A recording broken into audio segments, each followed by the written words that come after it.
Welcome back, Mike. Today we're talking about episode 29, From Stilettos to Stigma, Unpacking Stories That Stick. This was with common language facilitator Becky McCall, and it was released in January of 2025. What resonated with you in that co-created episode? Yeah. Well, I just love, first of all, listening to Brits talk. It's just super soothing to me. And it's just like really fun to hear the different ways they share. So I just really enjoyed that part of it.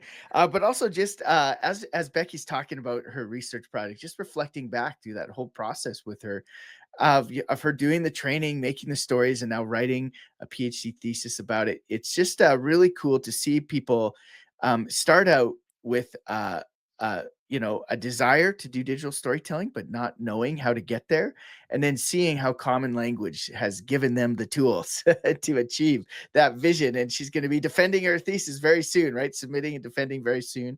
And I just loved the whole journey, going on that whole journey with her. And so I remember a lot of our coffee chat conversations in the early days when she was first starting to make those stories, wondering, okay, what about this transition? What about this? Does this phrase seem to capture things? And then getting to hear a bit more about when she showed those to her focus groups and how it impacted the people in the focus groups. And it's just really cool to sort of see how she went from just an awareness of digital storytelling to being a great facilitator and researcher at the same time. So that's one of the things that stood out to me. But also, I think that chat you guys had about working with patient organizations when it comes to recruitment for research studies, I think more and more people are understanding how important that is.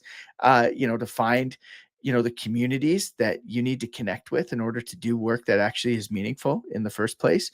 And so I love that you talked about those patient organizations. And also at the end, of course, you talked a little bit more about the stigma side of things, and how stories can decrease stigma in all sorts of different populations. And so I think you guys covered so much ground there, but for me it was just really because I was very involved in sort of Becky's development as a facilitator. It was more a reflection on where she is now and the cool things that are coming up in the future for her. I can't wait to see where she goes next with her medical journalism background.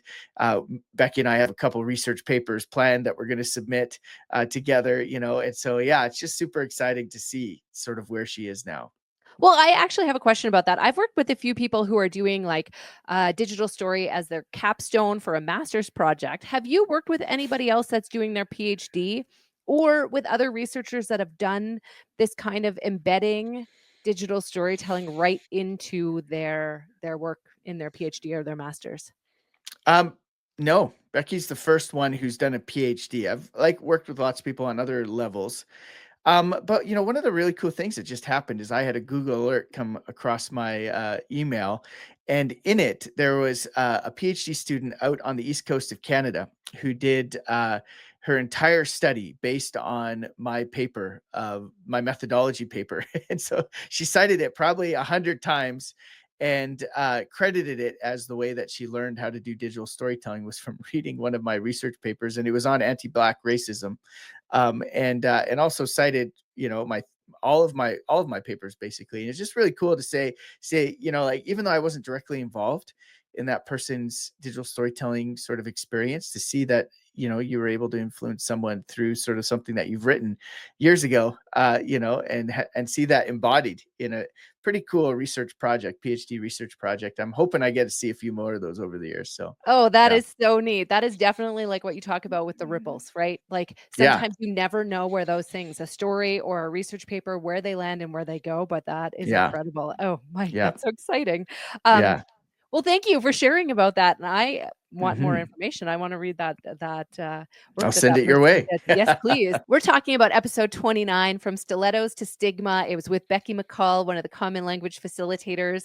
If you want to listen to that episode, if you want to get the links to the stories that she was talking about, there's a whole website around those digital stories and the work that she did. Take a look in the show notes.